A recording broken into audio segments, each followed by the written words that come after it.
This is it. R&R. Wait lang, nice ka. Okay, this is it. R&R is back before the end of the year, but hindi pa rin ito year-ender kasi we're hoping to pull off an RRL with Lisandro Claudio, Dr. Claudio, later this week para talagang year-ender na year-ender. Pero bago tayo mag-year-ender, mag-pre-year-ender tayo kasi ang dami nangyari. Ito na, ito na. Sir Ronald Llamas, thank you very much for joining us again, joining each other again kasi co-host ka eh. Merry Christmas, Big R. This is Small R reporting. Merry no? Christmas, the R. Okay. Very small R. no? Very small but terrible. Okay, okay. Sir R, hindi naman tayo kulang sa Maritas. Pagdating sa Maritas at Mekos, medyo big R tayong pareho. Okay, ganito. Before tayo pupunta kay Robinhood, Chacha, discussions about constitutional change. Kasi si Robinhood Padilla, meron siyang mga proposals about term limits, yung presidente dalawang term, just like in the past, to give time for continuity, time for, re-elections.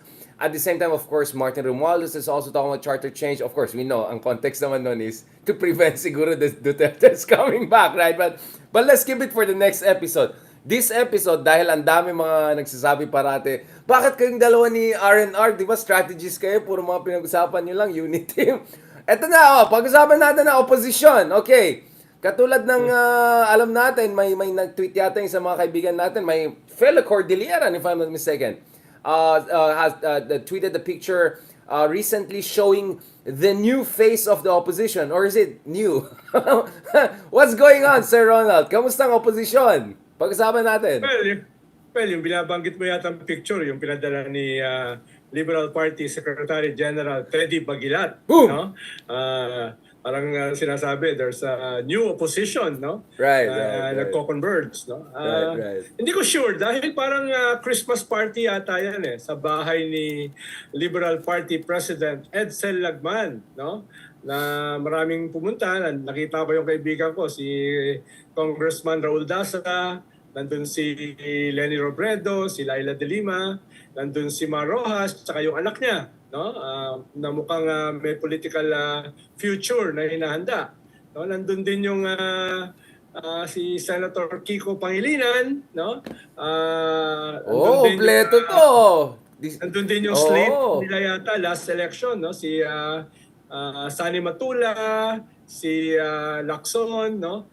Tapos nandun din yung Makabayan Black, si Nelly Colmenares at saka si Congresswoman Castro, no? Kaya si Franz Castro gitnang-gitna siya next to Kiko and sa likod lang ni Lenny Robredo right away. Wow, that says a lot. That says a lot. Ayan, if wow. it is more than a Christmas party, then bagong political realignment na pwedeng mangyari yan. No? Wow. Pero ayun nga, this is interesting. In one sense, pinost siya ni LP Secretary General Teddy Bagilat, so there must be something there. Pero at the same time, sinasabi naman ng ibang liberal parties, just a Christmas party. No? Naman tayo, showbiz na naman tayo eh.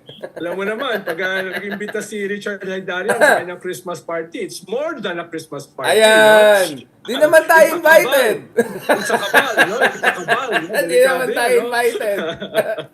Kaya, ayun, yun ang problema sa showbiz, pag dinay mo, lalong nagiging totoo. Lalong lumalaki yung Marites. Ayan. Oo. Lalo na sa isang gabi nga, inalaska ko si Senator Laila de Lima. Sabi ko, Senator, kasama mo yung mga tumatawag sa iyo na Zionist. Aba. No? Dahil binanatan si Laila. Dahil sa kanyang statement about Hamas. Kinondena niya yung Hamas eh. Binanatan siya ng mga kaibigan mo na dapat ibalik sa preso. Ay, grabe naman yung gano'n.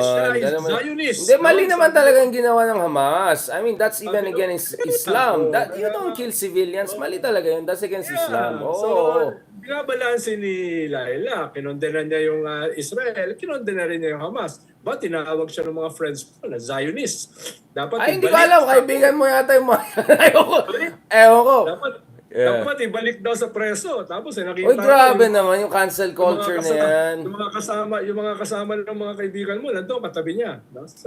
So, alam mo, Ronald, parati mo dinidikit yung mga kaibigan mo sa akin. Ako, wala ko alam. Basta maling ginawa ng Hamas. Pero at the same time, we have no less than Pope Francis making a very strong statement about ditong situation sa Gaza and the Yeah. deaths of more than 100 children every day, no, throughout the week. Yeah, So yeah. grabe na rin situation. So yung mga Katoliko dyan, Kristiyano dyan, maybe you wanna also listen to your Pope once in a while. Now, anyway, balikan natin ito, no. Oh. So again, may na-intriga ako sa picture na yan eh. I mean, Ronald, you know more than me kasi ikaw mas kaibigan naman, hindi nga ako inimbita eh. Is this Hindi nga ako invited eh. This Wala year? nga ako sa picture eh. Oh. Dahil Kaya sa akin? kaya Dahil inaalas kaibigan ako mo ako. Kaya inaalas ka ko sa Trillanes kanina eh, over lunch. Oh, pareho tayong wala ron ah. Sa kanya. Oh. Patay tayo dyan. Baka pagbintangan tayo na hindi na oposisyon ha. Ano daw? Sabi ko, Secret Pisani, BBM oh. na daw. Secret Sabi ko, BBM. yung Richard sa Italian, matagal na hindi oposisyon yun. No? Third force yan si Darian. Third force. Ito, Boss Ronald. Ito. Base sa alam natin, Marites, anong last time na nagmekos-mekos lahat ng mga opposition na yan, nakasama yung Makabayan, kasama yung Liberal Party, kasama yung mga medyo nasa gitna, kasama ang Pink. I mean, grabe, mekos-mekos na-mix lahat eh. When was the last time that we had something like that? Tapos nasa center pa si Franz Castro, medyo pa center na rin yung mga ibang Makabayan block people. What's going on here, Ron? Is this something special? Is this something unprecedented? Or based on your own experience, meron naman ganun dati, so maybe let's not make too much out of it. Or maybe the timing says everything. Well, last time nangyari yan was during the last election. Diba? Right. Pagamat wala sa formal slate si Nery Colmenares, ay dumadalo siya sa mga rallies ni Lenny, no? At nandun din yung base nila, sumasama rin sa mga sorties, no? Kaya yung tinatanong mo, when was the last time nakita ko yung ganyan kabroad o yung ganyang complexion? Ay last election, no? Pero for now, I will take at face value yung sinasabi ng ibang kakilala ko sa Liberal Party na this was just a Christmas party. Right. At yung mga kaibigan ng party president, sila si Ed Selagman, inimbita niya, no? Inimbita niya. Pero yung pinost ni Liberal Party Secretary General Teddy Bagilat. Hindi ko alam kung anong nais ipahiwatig noon. Dahil may nakalagay pa na, nakita mo naman, may nakalagay na BTS, bagong tatlo sa Senado. No? Hindi ko alam kung ano ibig sabihin no? Sino yung tatlo. I'm sure si Kiko, isa ron. No? Possibly si Shell Jokno. Yeah. Mysterious yung sino yung ikatlo. No? Sino yung bagong tatlo sa Senado. Tapos BTS. Sino kaya? Yung mga candidates? generation mo yan, di ba yung BTS? Right. Hindi ko generation yan eh. Kung ako eh. Asin ako eh. Asin at saka buklod eh. Yung generation ko. Generation mo yung BTS eh.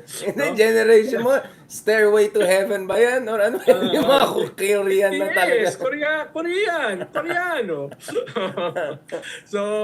So, ang tingin ko, merong effort para magbuo ng Big Tent ang oposisyon. Right. Ano yung magiging complexion niyan? Tingin ko ay pinoproseso pa.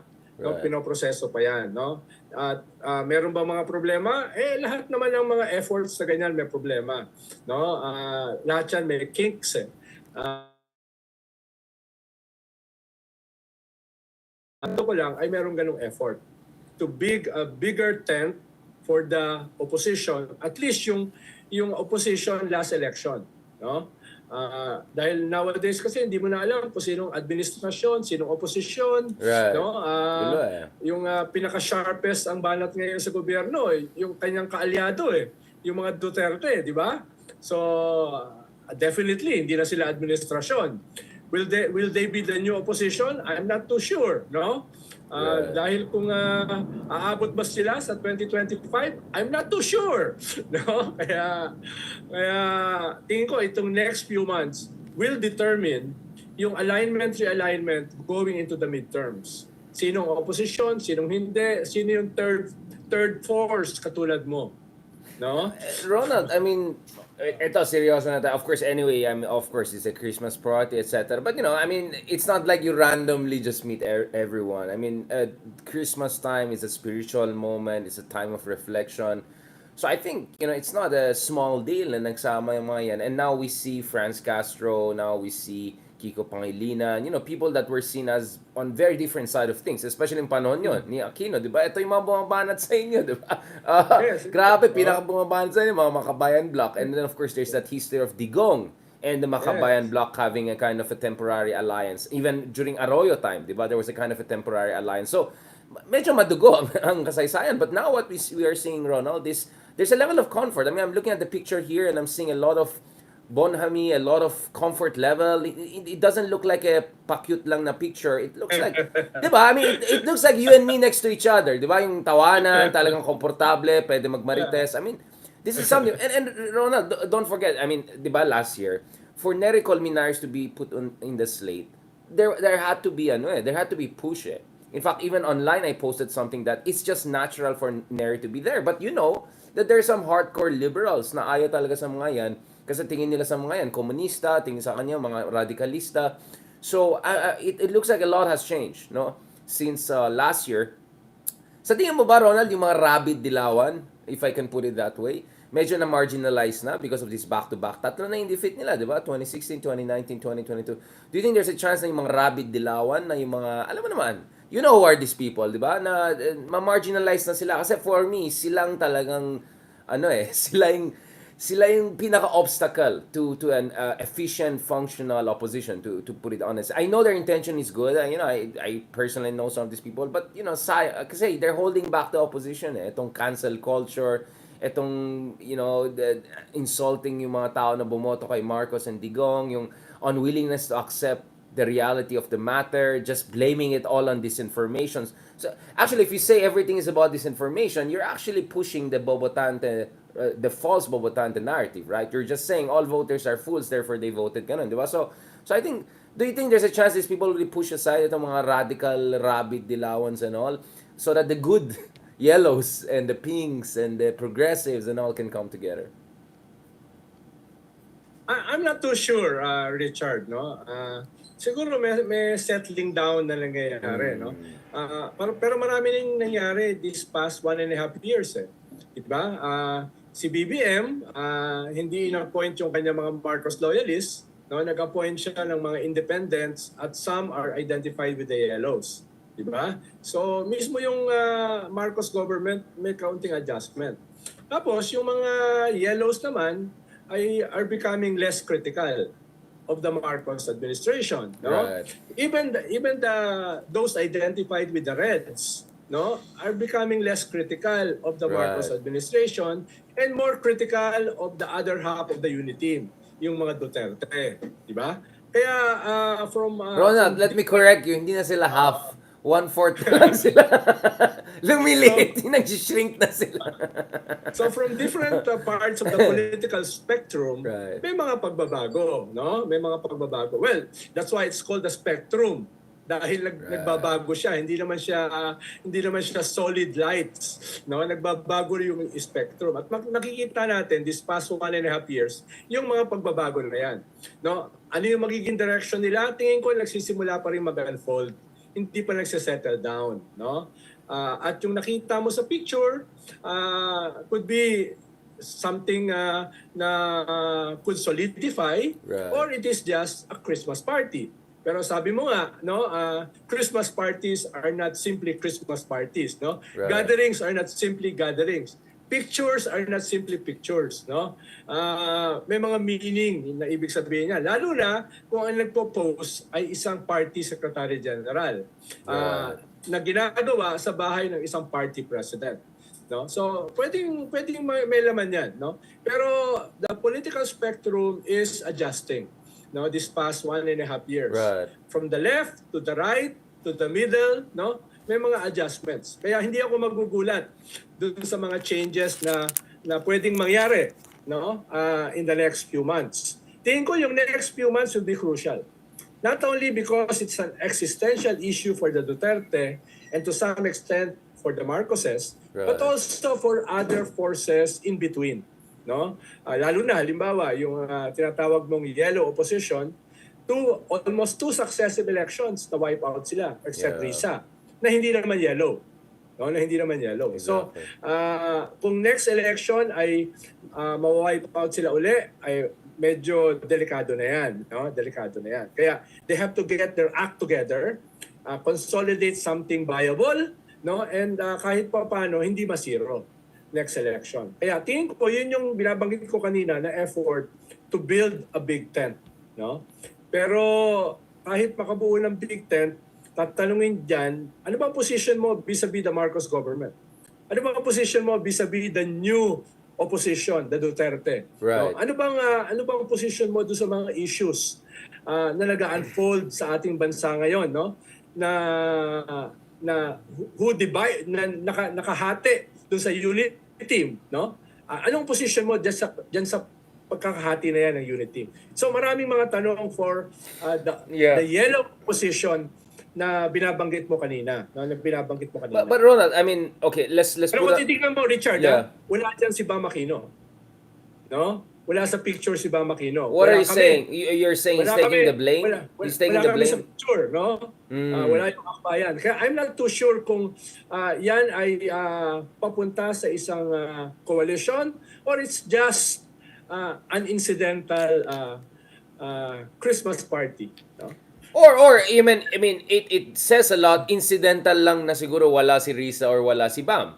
Right? I mean, I can put it that way. I think there is something to this. I think the positioning and everything, the comfort level and all is says something.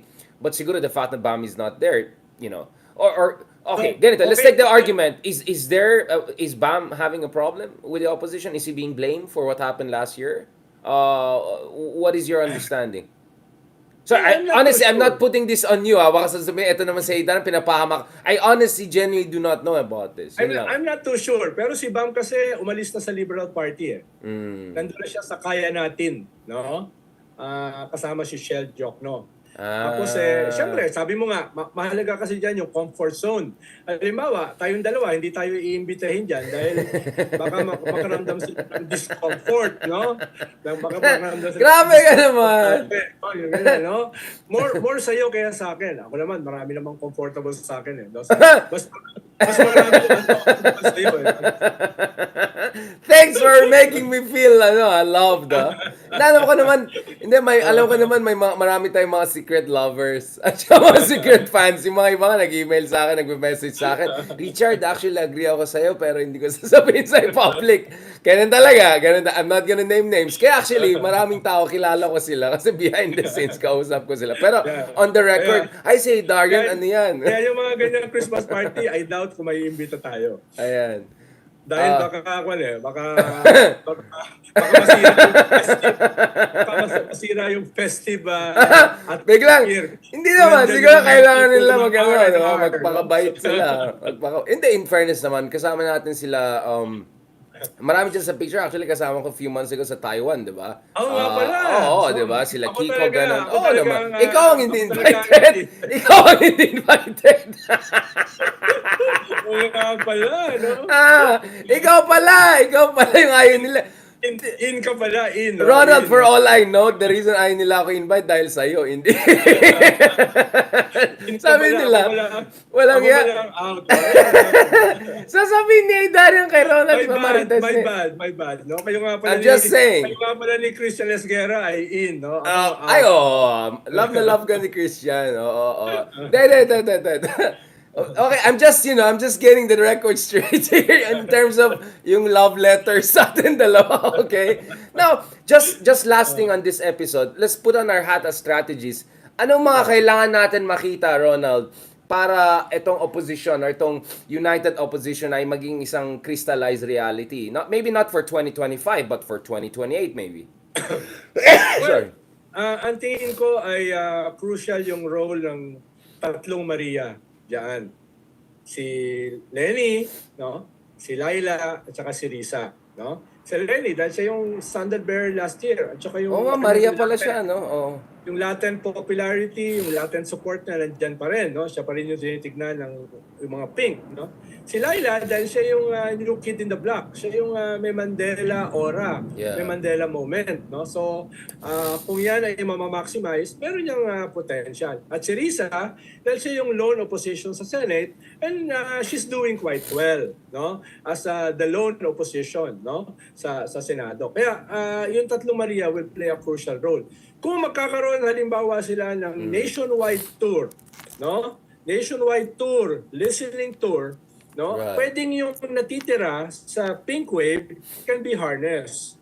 Tapos yung pwedeng mga nati-disillusion dun sa unity team ay pwedeng unti-unting mahatak, no? So, kung ma-develop nila yung isang magandang political narrative, kung ma-develop nila yung isang magandang organizing strategy, no, yung tatlong icons na yan, no, ay very very potent in terms of harnessing, revitalizing, reimagining a new opposition going into the midterm and possibly sa 2028.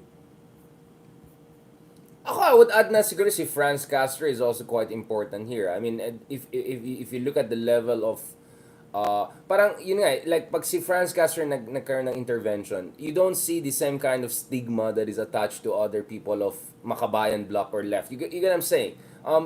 Maamo siya eh. She's very kind, and then may credibilidad talaga siya when it comes to her interventions, especially about, I'm not saying the others don't have it, but I'm just saying in her case kasi specialty talaga niya yung education. So, when she goes after Sara Duterte on DepEd-related issue, on Philippines PISA rankings, on the Philippines horrible education crisis and all, may K kasi talaga siya eh. May say talaga siya eh. So, I think that has helped to kind of remove that kind of, I would say, unfair stigma dun sa mga ibang kaibigan natin na galing sa progressive side of the spectrum, despite our disagreements with, folks there on other issues, including, of course, on West Philippine Sea and all, which we'll discuss later on. But I think on this issue, I think Franz Castro is doing a very good job. Kaya nga, napansin ko kaagad nasa gitna si Franz Castro, just behind Lenny Robredo. Again, you can say it's incidental, pero trabaho natin yan, Ronald, to make story out of things, right? And sometimes, we're right. Sometimes, I'm not sure that everything is random. Most of the times, we're wrong. Well, you only need to be right every 5 times, and sa dami natin daldal, we're still gonna be right a lot of times. So, I'm just saying, it's not the error rate, it's the success rate. Batting average. Yun na lang. At saka, hindi lang yan, dala yung volume. Nanalo tayo sa volume, para tayong SM eh. Dinadala sa volume, never mind yung quality. Mag-usapan na yan. I'm not saying they don't have it, I'm just saying. Now, Ronald, just another point on this before we close this episode and go to your favorite politician, Robinhood Padilla. Going to this, to what degree do you think atong unity implosion could accelerate the formation of a united opposition, or may, and let's talk about the risks, that it may give this false notion na eto na, di ba, there's blood, let's go for gold. Na in fact, maybe a weakened Duterte side may not necessarily be good for the opposition, and BBM might turn into something else, right? I mean, so far BBM is nice to the opposition because his opposition is Duterte in a way, right? But if Dutertes are really marginalized, then baka biglang maging ibang usapan. I think fights over historical revisionism, fights over Maharlika Fund, those things could intensify again, right? So, it's a very difficult balancing act, right? Ang dami mga moving parts dito eh. Hindi ito straightforward eh. Kasi may risk eh. If they don't, parang may type 1, type 2 error. If they go for gold, baka they overshoot, and they make BBM actually panic, like, oh, wait lang, I cannot deal with 2 fronts at the same time. So, siguro, at the end of the day, better be safe with Sara, di ba? At the same time, if they don't also do anything, they might miss the train, right? They may miss a historic opportunity to come back stronger than ever, since this unity is, imploding in ways that few people expected in terms of sheer velocity. Maybe not the direction, but the velocity, the intensity is really something, thanks to Tatay Digong, who is someone we're going to discuss later on. Although suspended yung show niya, we'll talk about that later on. How do you see that, Ronald? Kasi mahirap na balancing act yan eh. Yung timing and at the same time, wag mong sobrahan yan, wag mong yan. Pero kung titignan natin yung interplay ng objective condition at saka subjective force, no? Halimbawa, yung objective condition ay ano ba yung pine-present na condition ng Marcos government sa ating constitutional order, no? Siya ba yung Marcos na katulad ng tatay niya no, na na-identify sa Right. dictatorship, authoritarianism, etc. Baka hindi masyado, no? Baka hindi masyado, no? At yun yung kanyang ginagawang reinvention, rebranding, no? So, isang bahagi yan ng objective condition. Subjective force, yung opposition ay tingin ko less antagonistic, no? Dahil nga tingin nila the bigger enemy are the Duterte, no? I'm not saying na sila ay may coalition o may tactical option in relation sa Marcos. Tingin ko at this point wala. Pero subjectively ay hindi sila magiging threat sa Marcos government, no? At most they can scale up, no, to be sabi nga ni Teddy Bagilat, bagong 3 sa Senado. How can 3 candidates for the Senate be a threat to the ruling administration? So even if they scaled up a bit, hindi sila magiging threat sa mga Marcos enough para sabihin na balik tayo sa unity team. Delikado, baka ito yung mas delikadong kalaban, itong yellow-pink opposition. So ang tingin ko, on the horizon, that won't happen. That won't happen, no? Magkakaroon ng independent track itong yellow-pink opposition, but not enough to be a threat to the ruling administration, no? Tingin ko ang threat pa rin talaga for them are the Duterte, yung other half ng unity team, no? To answer your question about how this will affect the 2 major players sa ating political system at this point. So in short, because actually what my point was, what's the Goldilocks strategy, no, for opposition in terms of not too hot, in scaring BBM and all of that, and at the same not too cold that they lose the opportunity. And your contention is that it is going to be de facto Goldilocks because there's never going to be strong enough in the short run to be really a threat to Marcos. Now in the long run, ibang usapan yan.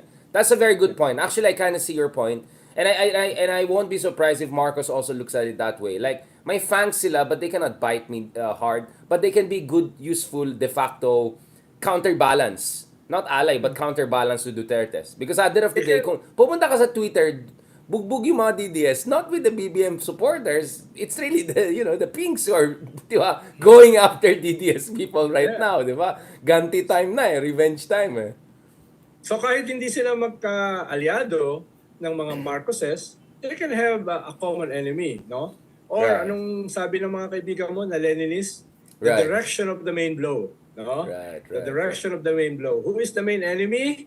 Other enemies are less antagonistic. Wait, Ronald, ito Lenism, no? Hindi Lenny Robredo. Kasi sabi ni Lorraine Badoy, may Lenny Youth na komunista daw na just making clear, baka ma-red tag na naman sila Lenny. This is Lenin, Lenin, right? Nagbago na ang red tagging dahil ang nire-red tag na ngayon is ang pangalan Marcos Right. No? Can you imagine a Marcos being red tagged?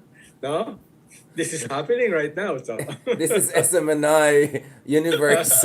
Okay. All right. I think that's a perfect transition to our friends from the other side of the fence. I think we're pretty done with this. Binababash na naman tayo dyan dito sa opposition. Kaya nga, in-avoid ko na lang mag-vlog about opposition kasi grabe sila magalit sa atin. Anyway, no offense, but I think we've been among very few people, who see themselves as progressive, but they dare to openly say ano mga kulang sa opposition. I think a lot of people have been either too polite or maybe not courageous enough. So early on pa lang, tayo, Ronald, and especially in my case, I made a lot of enemies kaya hindi tayo inimbita sa Christmas party. Although I think ang kutob ko ngayon, ikaw mas problema kaysa sa akin. It's because vocal tayo.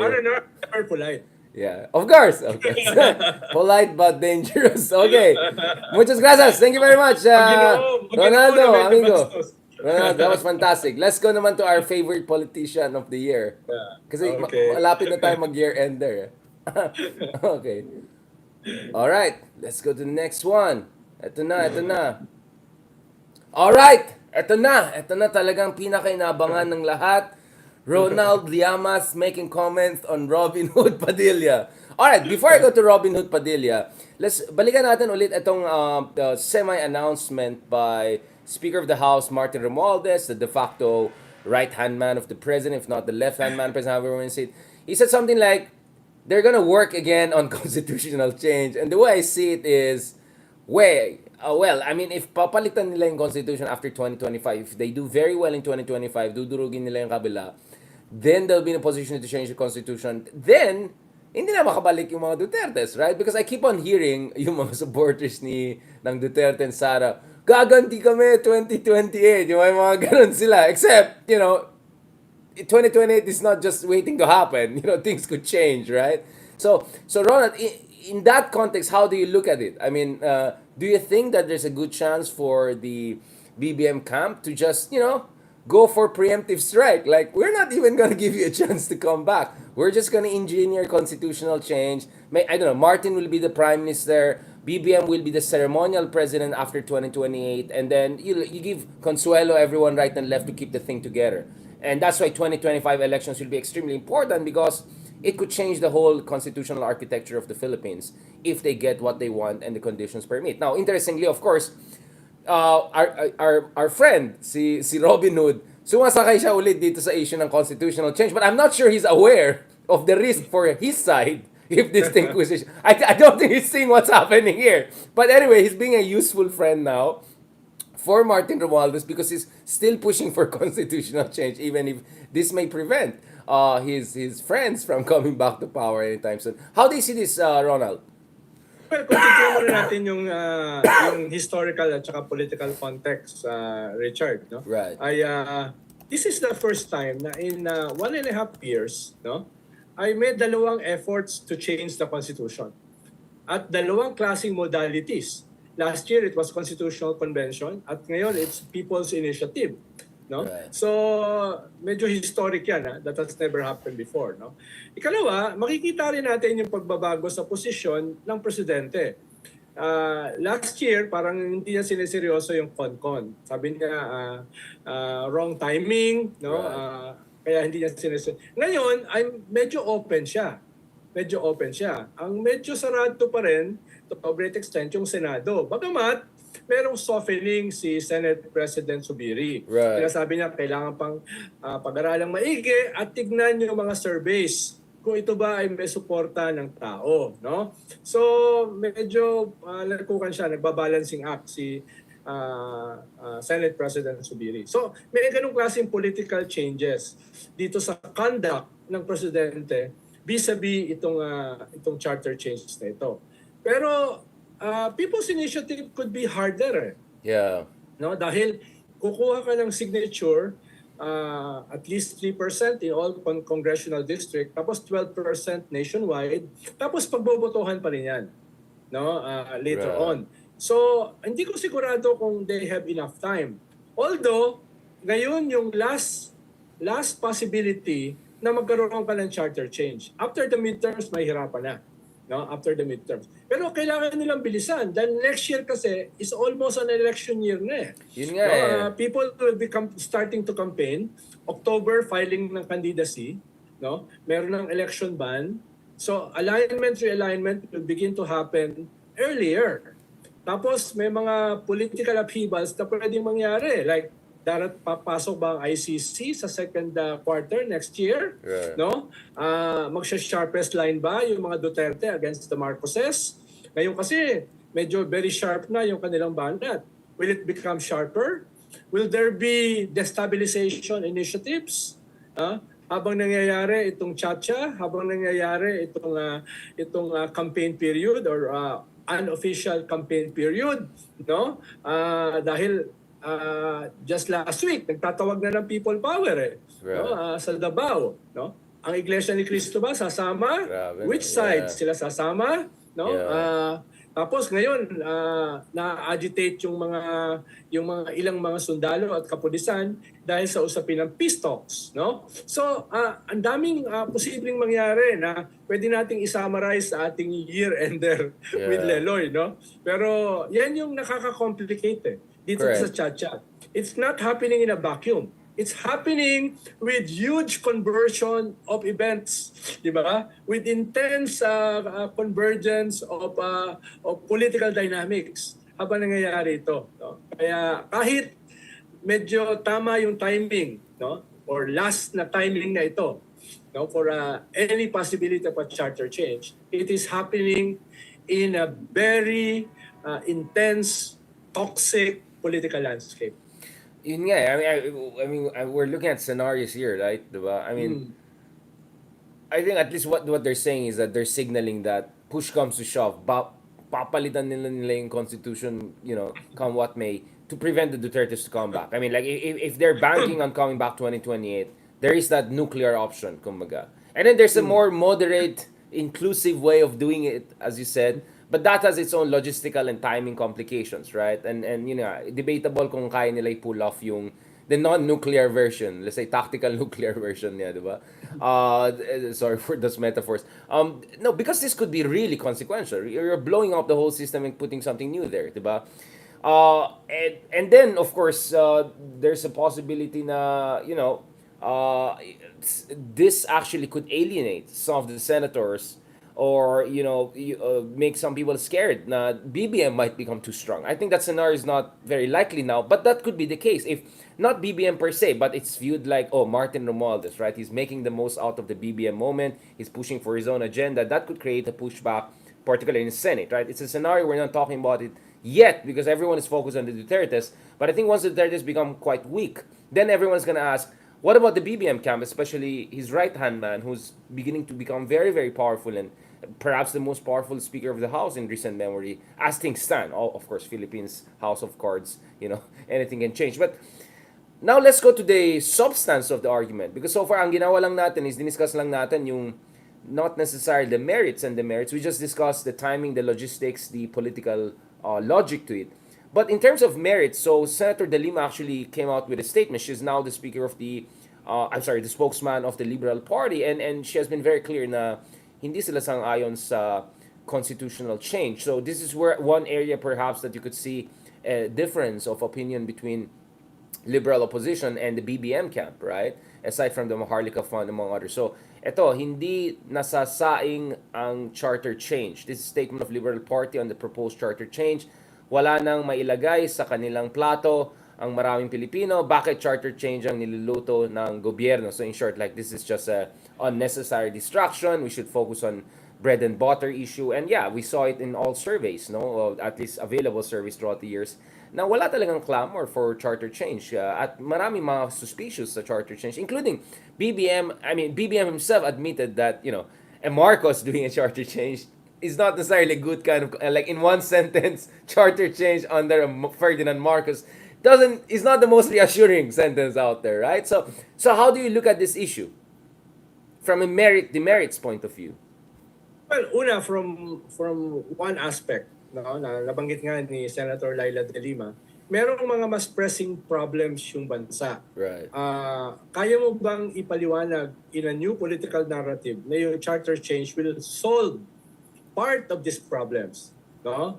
For now, parang walang ganung klaseng paliwanag. No? Yun yung isang kailangan sagutin ng mga proponents ng charter change. No?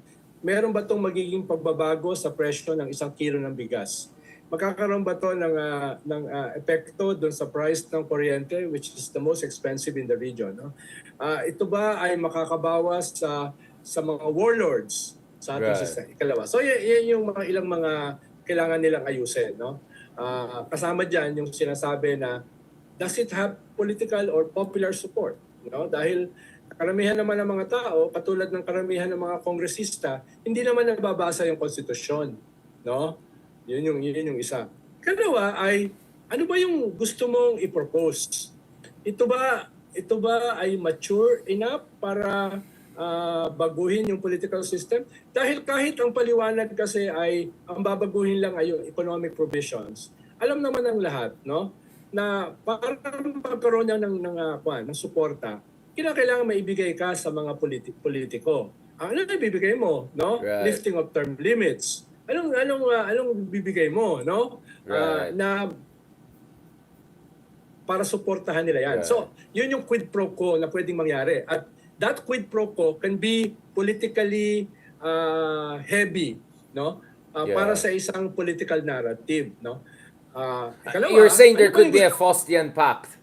Oo, Like to get this oo. through, right? Yeah, Yes, yeah. no? At yan, makikita mo dun sa transitory provisions Right. ng isang papalitan na, paano Pandora's box yan eh? Pag binuksan mo yan, Yeah, kahit sabihin mo, hindi, maliit lang na butas. Maliit lang na Yeah. butas. Papalabasin lang natin yung economic provisions. Pagbukas niyan, lahat ng laman ng Pandora's box, lalabas na yan, no? Right. Kaya yun yung mahalaga. Alam natin, napupunta yan sa possible na pagbabago ng political system. Right. No? Malamang ang itutulak diyan ay parliamentary. Pwedeng dagdagan ng federal, no? Para suportahan ng mga LGUs, ng mga Right. local government units. Pero ayaw ni Presidente Marcos ng greater devolution of power. No, ang tingin ni President Marcos, sobrang dami na eh. Especially with the Mandanas Law. No, ganun yung kanyang perspective. Nawawalan ng power yung central government. Sobrang dami na ng devolution, decentralization, at sharing of resources and power. So I doubt kung yan ay magiging motibo for the president to push for it na federal. Parliamentary, yes. No? Sabi mo nga kanina, pwedeng magkaroon ka ng head of state, the president, and the head of government, the prime minister. No? Yun yung kung tatanggalin mo ang term limits. So mahalaga yung modelo. Paano, nung last government, tinanong si Duterte, anong modelo mo for the federal system? Ang sabi niya, the French model. No, may maliit lang naman na problema dahil hindi naman federal model yung French system, no? Kaya Meron silang Singapore nga eh, na federal model. Like, wait lang, naging yung neighborhood namin dyan, ng kaibigan namin, naging federal state. Yung mga kapupuan nilapit talaga. mo, ano bang gusto mo? At panghuli, what are the requirements for a shift to a new system? No? Because if you do it overnight, you will be federating warlordism, federating inequality, federating poverty, federating all the ills of the previous system. Magmamekos-mekos na yan. So, okay ako parliamentary, pero handa ba tayo? Meron ba tayong real political parties? Meron ba tayong maayos na party financing? Which was a requirement for other systems to shift to a parliamentary system. Yeah, but Ronald, the pushback will be chicken and egg yan. Like, how are you gonna fix the party system if you do not have a political system that encourages strong party system? So ang idea nila is if we shift to parliamentary, umayos na kayo. Eventually, they're gonna be forced to develop a real Chicken and egg yan eh. No? Chicken and egg debate exactly. yan eh. No? Ano kailangan mauna? Yung reforms, no? Or yung change ng system, no? It could be both. It could be both. Kailangan mo rin ng minimum reforms, no? Yeah. Para maging at least viable yung system. Pero at the same time, tama yung sinasabi mo, hindi naman magkakaroon ng major or comprehensive reforms habang ganito yung sistema, no? So, it could be both. Ano yung minimum, no? Ano yung system na less ideal, no, for these minimum reforms? Yung complexion, hindi ko sigurado. Yan ang trabaho ng mga katulad ni Richard Haydarian, Leloy Claudio, July T. Hangki. Hindi yan para sa mga Ronald Llamas eh. Kasi si Ronald Llamas siya yung in charge dun sa negotiate sa mga political inflation factor. Para yan doon sa mga iniimbita sa mga Christmas parties. Hindi doon sa mga katulad ng Ronald na Ayan tayo eh. Sa Christmas Ayan party. tayo. Para yan doon sa mga political scientists talaga. Ayan tayo. Ayan na, mga hugot line. Dapat meron tayong year-ender hugots eh. Meron tayong year-ender. Ako, just quickly, just to end on this. Of course, I'm gonna release new shorts and videos, explainers on this. I mean, first, clamor, questionable yan. Second, menu costs. Akala ng tao, libre mag-transition. By some accounts, it could cost us hundreds of billions of pesos just the transition cost. Hindi ito yung libre lang overnight. Number 3, Faustian Pack or Trojan Horse scenario na ito yung end goal, but in the meantime, you did a lot of mumbo-jumbo para the politicos have a buy-in. Number 4, is it even necessary if you want constitutional change? Pwede mo naman gawin yan through amendments or pwede mo naman at least implement yung mga new economic laws that were passed under the previous Congress but na wala pang IRR. So I can go on and on. And I can go on and on about this. Number 5, I mean, there's a lot of evidence to suggest that there's a very weak causal link between form of government and the political outcome. So let's say Turkey, France, and South Korea, very similar. Strong president for quite some time until And then of course, we saw in the case of Turkey, binaboy ng isang strongman doon. Ay, sorry, well, not baboy. He adulterated the system. And then in the case of South Korea and France, we see similar systems but totally different trajectory. Korea is moving in a more, I would say, progressive direction. France, sabog pa rin. So there's a very weak correlation. And then there's a federal versus parliamentary, which is again a whole different basket of Pero challenges Big and R, opportunities. tatanungin kita, all things constant, no? All things constant, no? Ano ang pipiliin mong system, no? Halimbawa, kung ikaw ang masusunod, ano yung tingin mo na medyo paborable sa Pilipinas, no? Na political system? I'm Even okay. if it's I'm open to the imperfect. idea of parliamentary but not federalism. But I don't like yung you overselling that idea and then use that as a basis to do also mumbo jumbo Faustian pack. Kasi yun ang problema. You say, pag parliamentary tayo, maging Switzerland tayo. Well, may parliament din ng Zimbabwe. Right? Like, I can give you, for every Switzerland you give me, I'll give you 10 Zimbabwe and I don't know, right? You want to talk about federalism of Germany? Well, I can talk about federalism in Brazil or Nigeria or Iraq, right? Why are we not talking about those countries? Why bakit automatically Switzerland? Parati ko sinasabi, Ronald, hindi ko alam. Ito siguro nakabutan mo. May player dati na si Sean Marion sa NBA. Mga panahon ni Kobe Bryant yan, mga 15 years ago. Ganyan siya mag-shoot, Ronald. Hindi siya mag-shoot ng ganun. So, hindi mo siya matapalan. Ganyan siya mag-shoot. So, it's like saying, ikaw ang magiging Michael Jordan or Sean Marion kung ginaya mo lang yung shooting nila. Ay, Jordan na ako. When you're forgetting, there's so many things that went into him becoming Michael. Parang sabi nung isa, Sir, parang sinabi mo, nilabas mo yung dila mo. Pag nag-shoot ka, Michael Jordan ka na. Like, it's that ridiculous to say na pag kinopy lang natin yung ginawa sa Switzerland, maging Switzerland na tayo. So I'm just saying there are levels of there are levels of ridiculous to this. No offense to the good senator, yeah. Naalala ko, Richard, naimbita ko sa Senate mga 2 decades ago para magbigay ng input about this federal system. They were talking about the German model. Matagal pala to. Because the German model is exactly not a model. Because the German model ay pwede lang sa Germany. Yeah. No? Yung kanilang...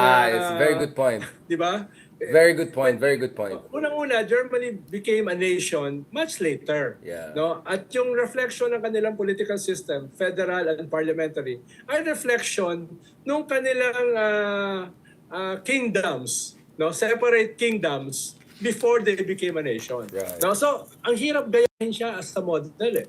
No? Yung isang bahagi ng kanilang parliament are basically local government units. Diba? Right. Yung isang bahagi is basically 100% party list. Sa atin, tinatawagan na ng party list. So, hindi ko maintindihan yung Senate hearing na tinitingnan yung Germany as a model. No? Yung, Pilitin na lang, kahit ano pa sa mayaman ng bansa dyan. Germany, lagay mo. Ano mayaman dyan? Switzerland, lagay mo. Parang ganun eh. Like, pipilitin na lang eh. Yes. So ganun yung kailangan pa diyan ng mga education ng mga political scientists katulad ni Leloy Claudio, Richard Haydarian, no? Claudio T. Hanky, no? Yan ang mga magagaling diyan sa mga ganyang klaseng mga models. No, models. Yeah. No? Models. Baka ibang model yan. Model yan. Zoolander. Alright, okay. Don't worry mga kameta, mga ka-R&R, babalikan ko yung issue na yan as it gets hot again. Pero ngayon medyo laos na yata yung issue. But I just said, yung point ko lang, Ronald, is I found the issue interesting when it came from Martin Romualdez because I think it was a subtle way of saying if the Dutertes are banking on coming back with vengeance in 2028, guess what? We can make sure there will be no 2028 elections, right? By completely changing the system, right? Or there'll be elections but not presidential. So hindi mo siya nakita interesting dahil ang galing siya kay Robin Padilla? Marami kasi ibang mas interesting galing kay Robin eh. No? Mas marami kasing interesting kay Robinhood eh. Yung mga West Philippine Sea niya, yung mga... di ba, yung isa, like yata ni Trillanes isang video natin, nakita ko sa Twitter. Yung sinabi ko na, wow, pagdating sa ICC, biglang sila, sovereignty, independence. Pagdating sa West Philippine Sea, ay, intindihin natin ng China, wag natin i-provoke ang China. Sabi ko, ibang klase talagang selective outrage yan. On that note, thank you very much, Senator. Sir Ronald Llamas, baka mamaya interview pa natin si Robinhood. Kaya wag natin awayin masyado. Why not?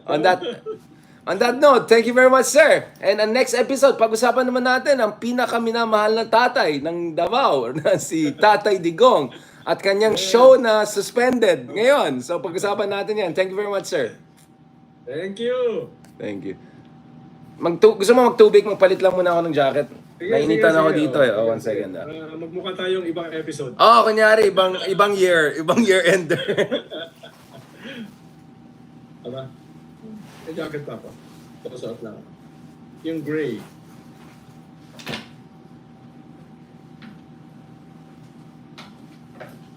Magtubig ka rin, Ronald, kung kailangan mo. Hindi, dapat yung contrast. Yan.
Alright, ito na. Si Tatay Digong. Pag-usapan natin siya. Alright, everyone, welcome back dito sa pre-year ender analysis natin. Kasama dyan yung suspenda ng MTRCB ng show ni Tatay Digong. Sir Ronald, in your long experience in politics, this is the first time that an ex-president has been suspended for anything. I mean, ibang klase talaga ito. What's happening? Well, maliban sa karma, no? Mukhang yung universe is going against the ex-president. Dahil may kaso siya ng grave threats labang kay Congresswoman Castro, no? Meron siyang kaso sa ICC na pwedeng lumabas yung international warrant next year. Tapos ngayon, nasuspend siya. No? Yung ganyan trivial na kaso ay tinatamaan pa siya. No? Kaya I'm sure may mga susunod pa na mga kaso. Right. Hindi ba gagaling kay Richard Lidaria o kay Ronald Llamas, pero tingin ko marami yung magsasampa sa kanya. Galing sa kaibigan natin. Oo. Ayan. Tapos yung kanyang anak ay meron din kaso sa Supreme Court. No? Na final yung dalawang grupo, no? Kaya mukhang the universe is not aligning, right, no, in favor of the ex-president and his cohorts, no? Ito ay isa lang sa mga latest, pero isang kinakagalit niya ay hindi lang itong mga kasong ito. Isang kinakagalit niya ay yung kanyang mga kalaban ay mukhang tawag nila ay kinakausap ng gobyerno for a peace process. Diba? Galit na galit siya sa mga yan. No? Pinapaubos na yan. Sabi niya, uubusin niya. No? Just a few months back, sabi niya, dapat gamitin ang intelligence fund ng kanyang anak para patayin yung mga yan. No? Right. So, ikalawa, yung tingin niyang mortal enemy niya na parehas ng bedista, parehas tiga San Beda, right, ay nakapag-bail. No? Ay nakapag-bail. At ngayon ay nagsasalita na bilang isang political leader, right, na may political future, no? Kaya galit na galit din siya diyan, no? Kung yung isa pa niyang mortal enemies, si Sonny Trillanes, no? ay magkakaroon Ang dami ng mortal na enemy nito. Ilan ba Oo. mortality niya? Oo. Na nasabi ni Matubato ay siya ay inassign para ambushin, para ipatayin yang si Senator Trillanes na yan upon the order of somebody very high Right. in the government. No? So, hindi lang to usapin ng mga kaso laban sa kanila. Hindi lang to usapin ng mga mortal enemy na mukhang hindi lamang napapalaya kung hindi nabibigyan ng mga political platform Right. in the present administration. Kung hindi, yung pinakamalaking threat sa kanila is more existential. Dahil kung matuloy yung ICC, kung matutuloy, no? Right. Yung plano nila to be the new opposition ay baka mahirapan. Lalo na kung lahat sila ay kukunin. Pero I doubt kung lahat ay pipick upin ng ICC, even kung lumabas na international warrant. Usually kasi ang ICC, nagfocus lang sila sa kaunting tao para ma-strengthen yung case nila. Right. Hindi mo naman huhulihin lahat ng generals ni Milosevic. Interesting. Na, So high value target. Genocide, di ba? You get 2 or 3 high value target, ringleaders, no? Kaya potential na ganun din ang mangyari dito sa EJK cases sa Pilipinas, yung Davao Death Squad. Ang usapin, sino yung ringleaders na yan? Sino ang isasama, sino ang hindi isasama? Kaya dapat tignan natin itong usapin ng SMNI in relation to other events. No? Right, To other right. events. Yun yung gusto ko lang ipakita. Yung kabuuan, yung universe, no? Na hindi naman plotting. Dahil yung universe naman, hindi naman plotter. No? The universe going against the Dutertes. Or more like the walls are closing in. I think more like that. I think that's a better metaphor. Tapos na kasi yeah. naman writing on the wall no? Oh, medyo palitan na natin yung metaphor. Matagal na yung writing. Ngayon, the wall itself is closing in. Yung gumuguhit na Exactly. So, noong una, may mga lumilitaw na words. The next thing, yung wall yung lumalapit. Ewan ko na kung hindi pa rin gising itong si Tatay Digong. Pero, don't you think this is a... Or maybe, I don't know, hindi pa parang tumahimik ng konti si Digong? Or pinatahimik na lang siguro? Do you think he has any ability left to recalibrate at this point in time to avoid the worst? Alam mo, Big R, sa mundo kasi namin, no? Pag kami natatahimik, ibig sabihin meron kaming ginagawa. Right. No? Right. Sa mundo ng mga plotters. The quiet no? dog, Pag is the dangerous. Pag kami Yeah. ay natahimik, mas delikado kami. Right. No? Kaya katulad nito, may ingay tayong dalawa, hindi tayo delikado. Oo. Dahil may ingay lang tayo no? Right. Pero yung mga tahimik, delikado yung mga yan, no? Baka meron na dyan mamaya ng mga troop movements, destabilization. Correct. Baka meron na dyan mga sumasabog sa mga Mindanao State University. Hindi ko sinasabi na related dyan dito, no? Baka may mga ganyan na, no? Na mga wag the dog, na mga deadly occurrences. Sana naman wala, no? Kaya delikado yung mga tahimik. Lalo na yung tipo ni Digong na tingin ko hindi papahuli ng buhay. Diba? Correct. Hindi, yan yung pag nakasandal sa pader yan, delikado yan, no? So gagawin niya ang lahat, no? Para hindi siya makulong. Gagawin niya ang lahat, literally lahat, no? Para hindi siya Parang nakakatakot naman yan. I mean, mafia bosses were brought down in New York by Giuliani and all in a much more peaceful way. At di ba ito yung RICO law yata na they went for the high value target? Using ko, no? Yeah. Using taxes. Yung mga ganun. Kaya nga, parang my point is, ang daming mga angulo na pwedeng I mean, pwede mo lutuin itong ano na to in different ways, di ba? I mean, if ikaw si BBM, there's so many ways to cook this dish, di ba? No, I mean, Ronald, But BBM has to cook it quick. Habang meron pa siyang so walang slow burn for you. Hindi yan slow burn. Quick burn yan. Habang meron pa siyang influence, no?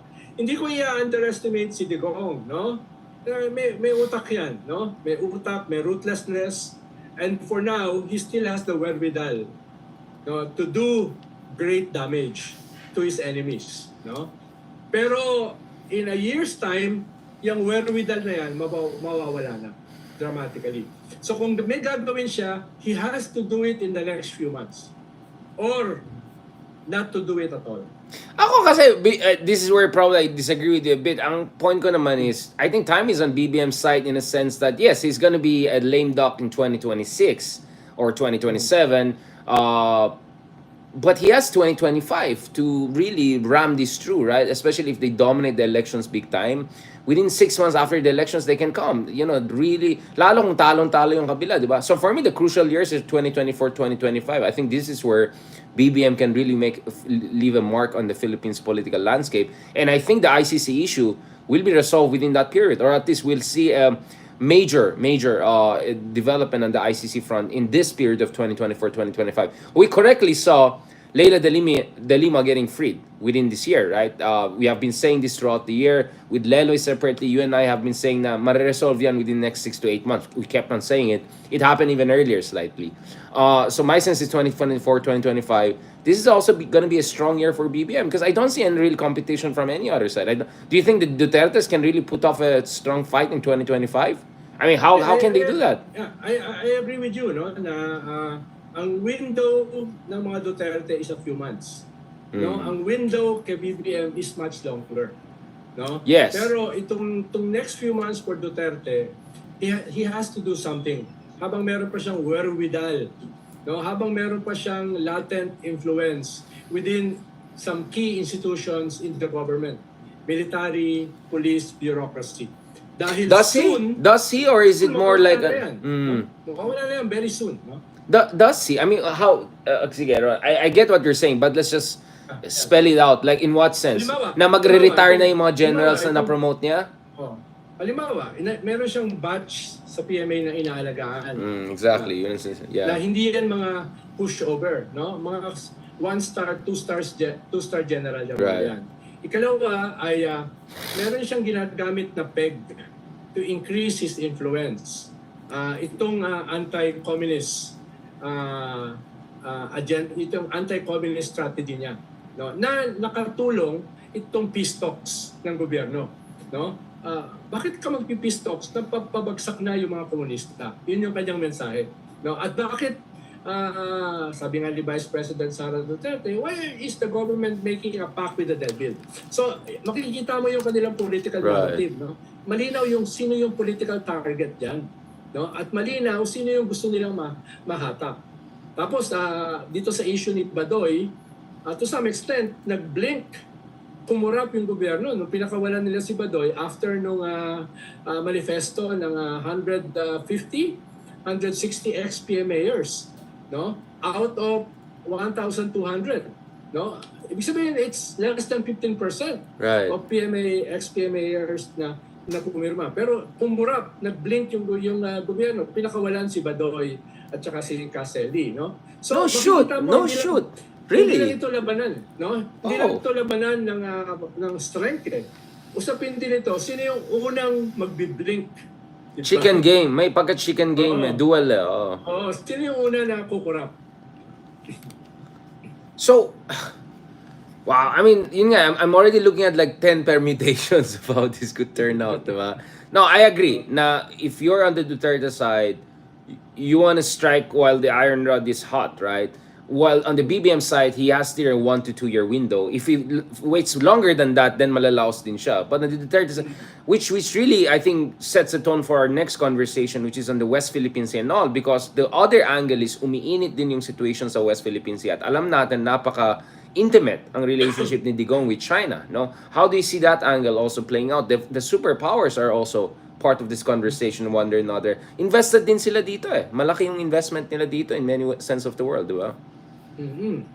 Well, more than 2 weeks ago, bago itong napanood natin na Christmas Convoy, may isa akong friend, Filipino-Chinese, na may-ari ng isang malaking company, ang nagsabi sa akin na batay sa kanyang mga conversation, sa kanyang mga kaibigan sa mainland China, ay hindi mag-i-scale down yung China dito sa ating West Philippine Sea, dito sa ating EEZ, mag-i-scale up sila.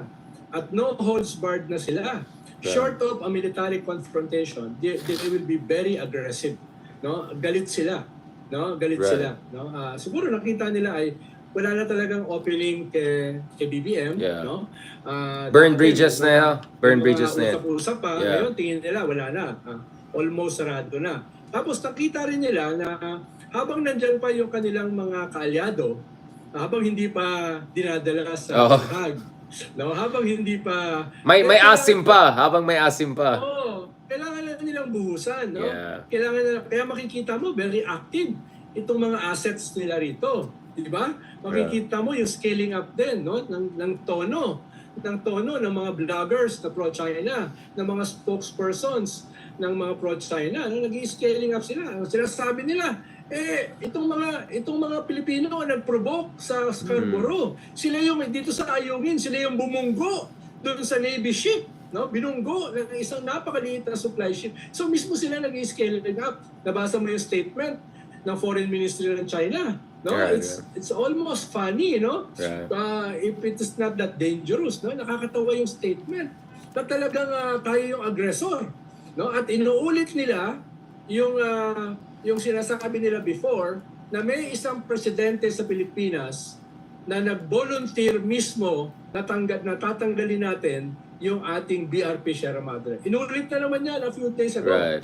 No? So, yung sinasabi ng friend ko ay nakikita rin natin, hindi lamang doon sa mga incidents 2 weeks ago, a week ago, kung hindi dito sa mga pronouncements ng kanilang foreign ministry. Kaya I doubt if it's going to cool down Right. after the new year. No? Hindi naman ito may-ari ng malalaking malls, no. Anyway, Ronald Diaz, thank you very much for this. I think this sets the tone perfectly for our next episode. Pag-usapan natin itong West Philippine Sea China angle. I think this is very important. Thank you very much, my co-host. Alright, eto na. Let's do it. Para sa bayan na itong episode na to. Palitan ko ng jacket. Sige. 1 second, lagay ko ng pang West Philippine Sea. Charot. Ito, magkano na tayo? Mag-camouflage na tayo. Let's do this! Ano na to? Let's go! Let's go! Let's do this! Alright! Alright, ito na. Pag-usapan natin ito. So China just came out with a statement blaming the Philippines for the rising tensions in the area. I mean, these are like the gaslight kings of the earth. Pilipinas pa daw ang may kasalanan sa mga nangyari. Ito ay ayon sa Foreign Ministry spokesperson Wang Wenbin ng China.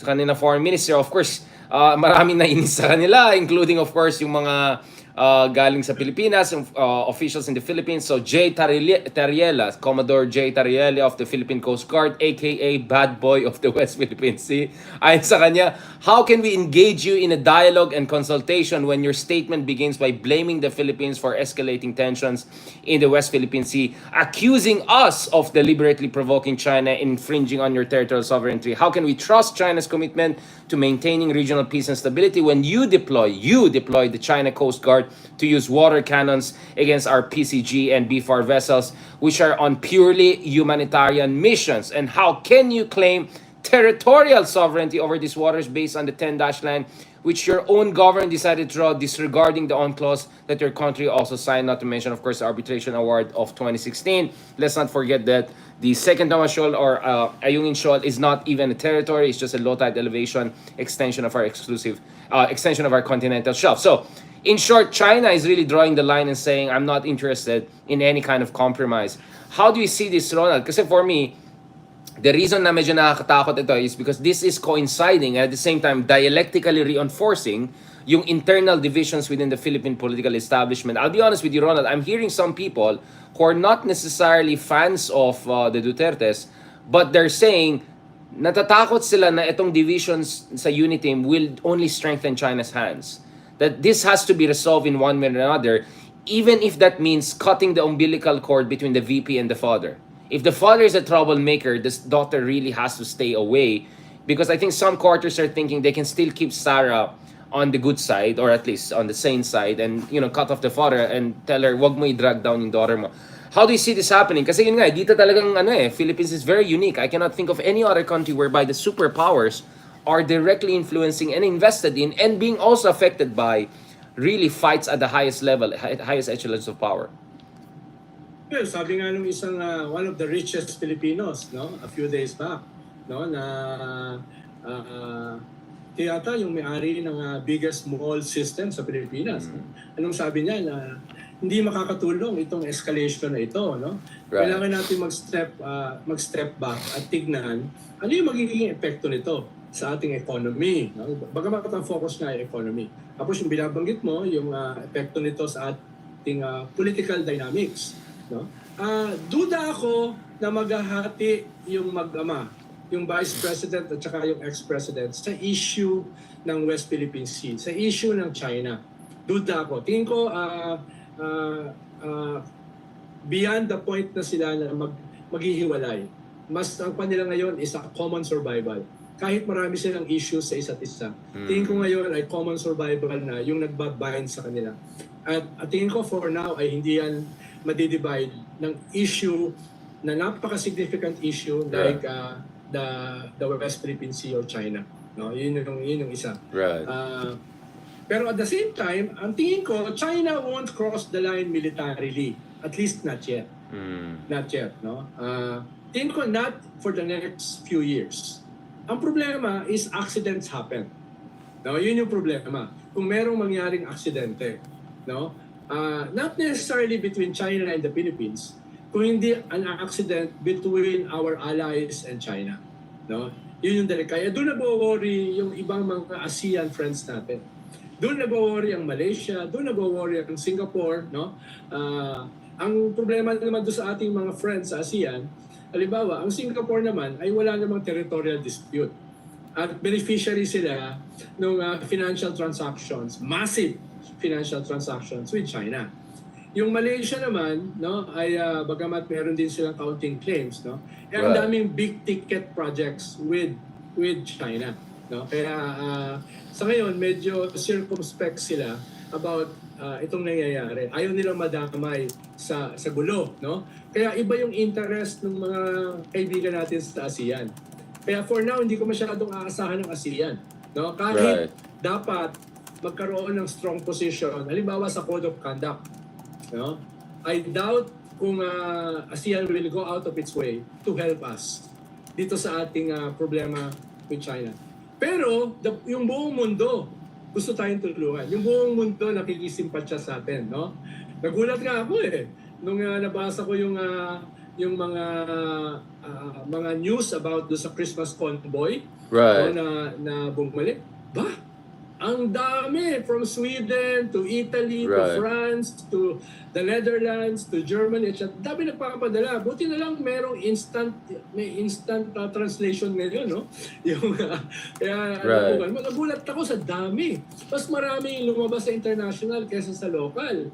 Pero sa local, ang dami rin. Hanggang yesterday, may mga lumalabas, no? Ang Rappler gumawa ng special. Tomorrow, gagawa ang 1PH. Yung paborito mong TV station ng special about the Christmas convoy. And that's more than a week ago. No? So, talagang yung buong mundo, kahit yung mga maliliit na activities katulad ng Christmas convoy, pinapanood nila at sinusuportahan nila. No? Ibig sabihin, kung yung ASEAN ay medyo reserved, no? Vis-a-vis our engagement, yung mundo ay very supportive. No? Ngayon, ibang usapin kung how will that play into our engagement. Yeah, but Ronald, I'll push back against that. I'll say that the mundo you're talking about is, Italy, Sweden, US, Japan, they all sound Western to me, right? Like, for me, it matters if Vietnam speaks out, and I think Vietnam kind of shares our perspective on these things. I mean, I think Vietnam should actually say something because we stood in solidarity with them on multiple times, including nung binuling fisherman nila in 2021. We released a solidarity statement. My understanding is that there's going to be a visit to a key ASEAN country by President Marcos Jr. soon. So I'm not giving up on entire ASEAN. I think ASEAN 10 as an organization is just north of useless in terms of helping us in West Philippine Sea. But some key ASEAN countries I think can be very useful bilaterally. Vietnam, Singapore, Indonesia, who knows? Even with Malaysia, although with Anwar Ibrahim is all over the place. Kasi yun ang concern ko, Ronald, di ba? Sweden, yes, they have been neutral for 350 years, but they're no longer neutral. They joined NATO, right? So that's my problem. The optics is not good. When you rather want India, Turkey, Brazil, those kinds of countries. I don't know, Vietnam speaking in support of us, or at least not, pushing back against the Chinese bullying, even indirectly? Tingin ko yung Latin America will take time, no? Pero Vietnam, yes. Lalo na yung Vietnam has an historic scaling up ng relationship with the US. Diba? It happened, kailan ba? Last month, no? Yung nag-scale up sila ng military economic engagement with the US, no? So, tingin ko yung Vietnam or possibly Indonesia, no? Ay pwedeng mahatak natin in the Pag middle. hindi na sila chair, kasi this year chair sila eh. Ang problema pag chair ka, you have to be neutral kasi you're 10 eh. But I think once hindi na chair and then they have a new president na more fresh, baka they'll be more assertive. Patapos na yung chairmanship eh. Oh, kaya nga, this year lang. And then patapos na rin si Jokowi. He's gonna be out by February. So Valentine's Day next year is there gonna be next presidential election. So we might see a different Indonesia. Not totally, but different enough for us to find a common ground. I agree with you on that. Yeah. So, ang kwamba naman dito sa mga bansang ito, no? Hindi ko inaasahan sila. They're too far away. Pero bakit sila gumagawa ng statements? Mas ganun pa yung context. Ikalawa, as part of Europe. No, as part of Europe. Dahil, Right. alam ko, interesado rito UK tsaka France. Eh. And to some extent, Spain. No? May ganung klaseng Tingin ko itong mga to. Halimbawa, yung mga 6 na vessels ng Coast Guard natin, ang nagbigay niyan is France. No? Yes. France ang nagbigay niyan. No? Yes. Ang UK, tingin ko may plano rin magbigay Correct. ng battleship. Correct. Hindi ko alam yung Spain, no? So, Tsaka yung Israel, magbibigay din sila ng surveillance insignificant. airplane. Hindi yan insignificant. Halimbawa, yung isang major shipbuilding company sa France, nagtayo ng office dito, yung OSEA. Right. OSEA. So, Good point. magagandang mga initial moves, no? Yung mga bansa na dati ay walang pakialam sa atin. No? Ito dati walang pakialam. Eh ngayon, they're establishing toeholds into the country. Well, sorry. Oops. Well, Ronald, to be fair, wala rin tayong pakialam sa kanila dati, right? I mean, if you're US, Philippines ka, purong US ka, ganun. But because of... Nagulat ako na nakaka-approve lang ng GSP Plus with Europe. Yung Yes. US hindi pa tapos. Yes. Yung US hindi pa tapos. I just interviewed the ambassador recently. No, I mean, my point is, Ronald, magpasalamat tayo sa ating minamahal na Pangulo, pumunta siya sa iba't ibang bansa, naghirap siya, nag-build siya ng mga bridges. All of this is about the hard work of our president. Hindi ka ba sumama sa Japan? Mamaya na ako may separate track ako dyan. Kasi marami sila masyado, ayoko mag-Karen eh. Kita doon sa picture. Sabi ko sa picture. Na may separate track 2 na gano'n.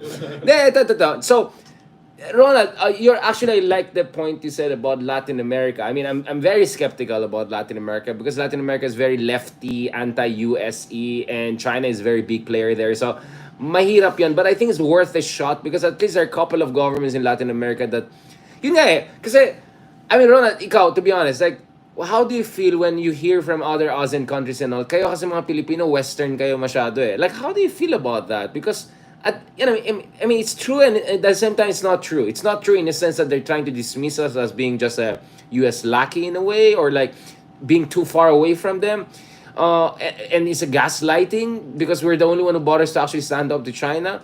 But at the same time, I mean, vocally, at the same time, but it's true naman talaga na iba tayo sa ibang ASEAN countries eh. Wala silang anything like Ilustrados, Rizal, liberal democratic traditions. No ASEAN country has had that.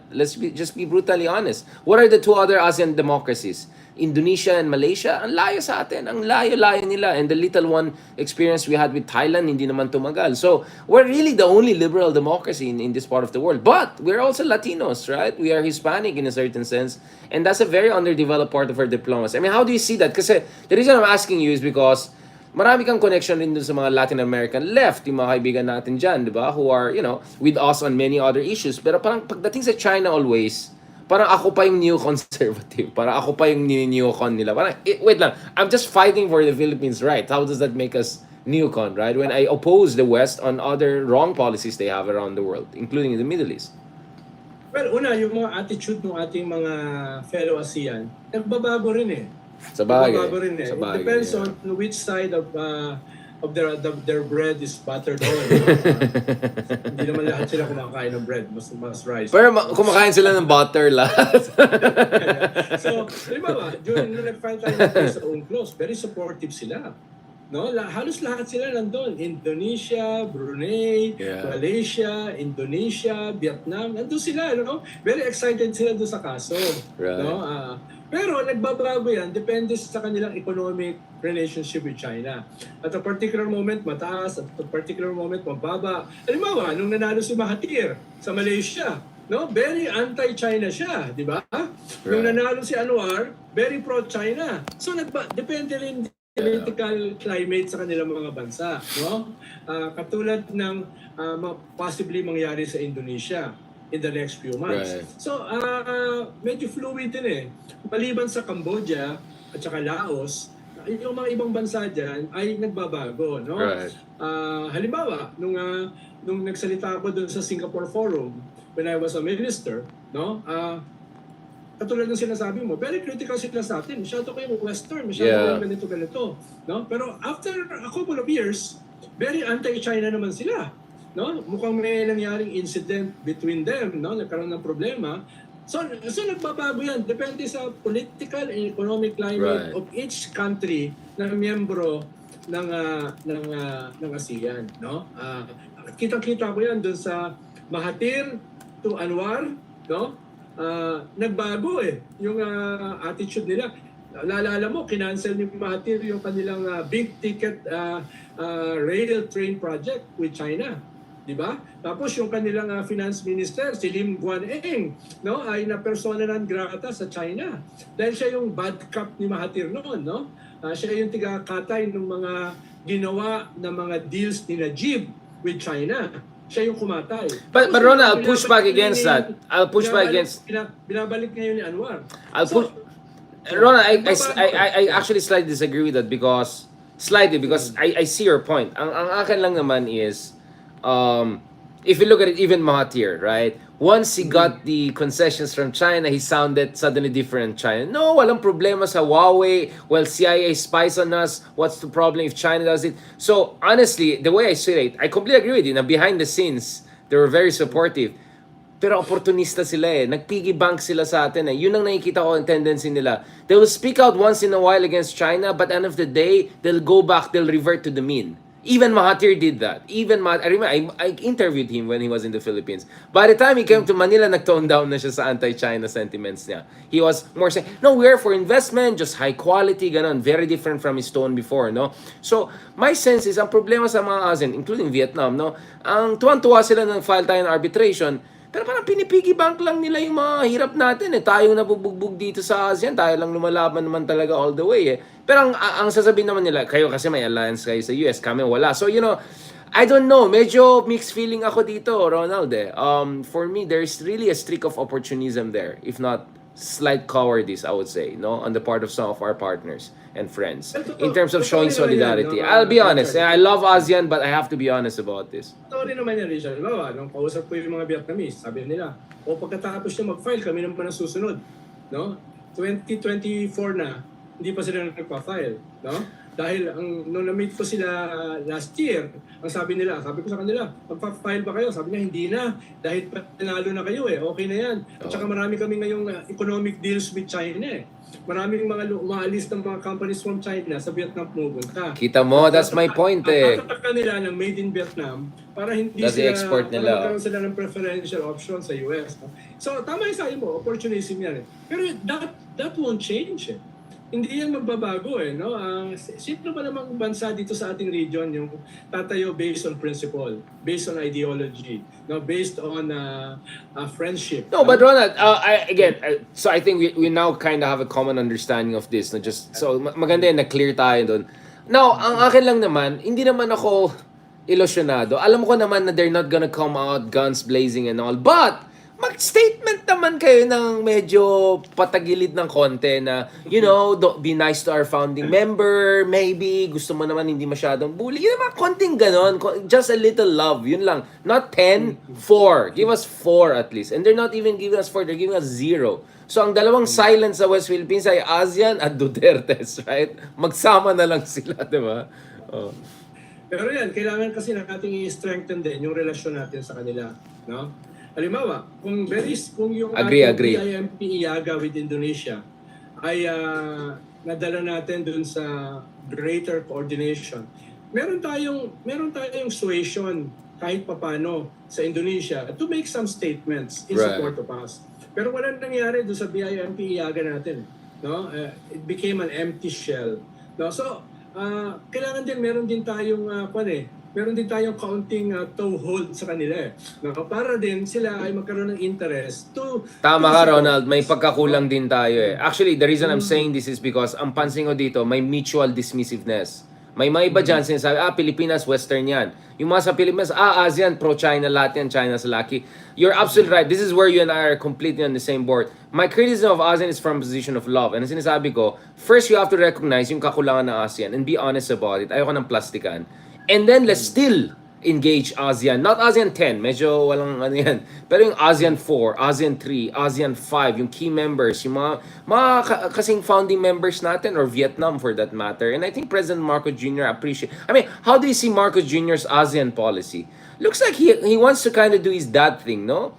Being, an ASEAN leader, chummy-chums with Vietnam ngayon, minimit niya yung leaders ng parliament nila, ganun. Lahat ng mga effort na hindi ko nakita kay Digong or yung mga ibang Filipino presidents, in fairness kay BBM, no? He's trying to reach out to ASEAN in the spirit of ASEAN cooperation. I don't know about yung mga alalay na, but I think at the level of the president, I think he gets it, right?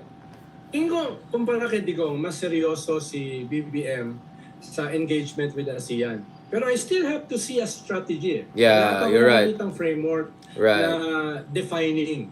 No? Siguro baka pwede kang tumulong to define that strategy. That's Pero true. ako, from my vantage point, wala pa ako nakikita. Correct. It's more trips, biyahe, no? Yung usual MOU, yung mga ganun-ganun na nothing defining pa. No? Para makita na, ito ang aking strategy vis-a-vis ASEAN. Ito yung aking key result areas. Ito yung gusto kong maabot sa aking 2025 at saka sa end of my term. No, ito yung bubuksan ko, no, ng mga avenues, no. Ito yung aking ilalaban sa ASEAN, no. Minimum to maximum. Wala pa ako nakikita ng Right. And last point, speaking of framework, President Marcos Jr. this week, patapos ng taon, sinabi niya na we need a quote new paradigm to deal with China, openly saying na yung traditional way of diplomacy with China, wala kang mapapala dyan. They will just blah blah blah their way and tuloy-tuloy yung bullying nila. How do you see that this whole new paradigm thing? Ito ba yung parang bagong lipunan na naman yan? Or he really meant it like really a new strategic approach? I don't know, more multilateral, which is what you've been saying. Maybe you should reach out more to Latin America, to EU, to ASEAN, I don't know, to Central Asia, to Middle East, whatever. We might not get 10, but we might get 4, 3, 2, right? Out of 10, that's still better than 0, right? How do you see this new paradigm thing? Yeah. Again, no, katulad ng sinabi ko kanina, from my vantage point, parang thinking out loud. Parang it's still rhetorical. Yeah, you're right. No, wala pa ako nakikitang substance. Tama ka. Sa sinasabi niya, no? Galing. Good yung observation mo. What do you mo. mean by a paradigm shift? Galing. From what paradigm going into what paradigm, no? Yeah. Yung even the contours wala akong nakikita no? Kaya for now, parang ang tingin ko lang dyan, talking out loud, no? Rhetorical, etc. Throw out things without follow through, ganun. Yeah. At wala akong nakikitang ideologue, wala akong nakikitang strategies sa DFA. We need a Kissinger, kind of a Kissinger figure there, kind of thing. To help him out. Wala rin sa cabinet ako nakikita ng gano'n. Yeah, wala you're rin right. ako nakikita sa Malacanang. No? Unless may nakikita ka no, na magde-develop. The PR, magaling sila sa PR but you need strategic thinking. There has to be a doctrinal thinking. Okay? Correct ka dyan eh. Yes. Yeah, you're right. Yun yung hinahanap ko no, at this point. Kaya hindi ko maka-react doon sa tanong mo eh. Yun nga eh. For now, wala ko No, that's the reaction I was expecting, which is thinking out loud. You put it perfectly right. This is the tendency. Saying the right things, but it's more like thinking out loud rather than really laying out something there. I think he has many good PR people around him. That's why he does very well in elections. But you really need kind of strategic thinkers, like serious world-class strategic thinkers. Well, some of us are outside the government, but I don't know. Let me see. Maybe I'll figure out something for them in the meantime. Thank you so much. My co-host, Anytime, Ronald Bika. Llamas. Of course, this has been one of the blessings and joys of this year, these collaborations that we have had. And as you notice, as we collaborated, I opened up all sorts of different collaborations right and left. No, also with Chris Tan, not wala pa si Christian Esguerra, but we found another Chris, who also is also all over the place, kind of a good guy. We're also Looking forward to yeah, our exactly. threesome And with also Leloy, yeah, Lisandro Claudia, our good friend. Let's do also a proper year-ender. Talagang pag-usapan natin over the next days, Ronald, ano yung mga gusto natin pag-usapan para medyo maayos ang usapan. Tatlo kasi magulo tayo eh. Madaldal tayong lahat. And alam mo naman, ako, host ako kasi I want to make sure na hindi maubos yung topic for the next na, di ba? So, sorry. Ang problema natin yung tatlo, parehas tayong host, parehas din tayong guest. Ayun lang. Pero ako yung brutal dito. Ikakat Ikaw kita. yung full crew. Ikaw yung full crew. Correct. Salamat. Thank you so much, Sir Ronald. God bless and have a blessed week and talk to you soon. And meet you soon, hopefully. Merry Christmas. No? Maraming salamat. Merry Christmas. To your mother. No? Regards po, sir, to your family loved ones. Tsaka yung anak mong the best yan. God bless. Alright guys, thank you very much. Maraming salamat. Ayan talagang mahal na mahal naman kayo at 2 oras ng discussion niya. Haba-habang usapan yan.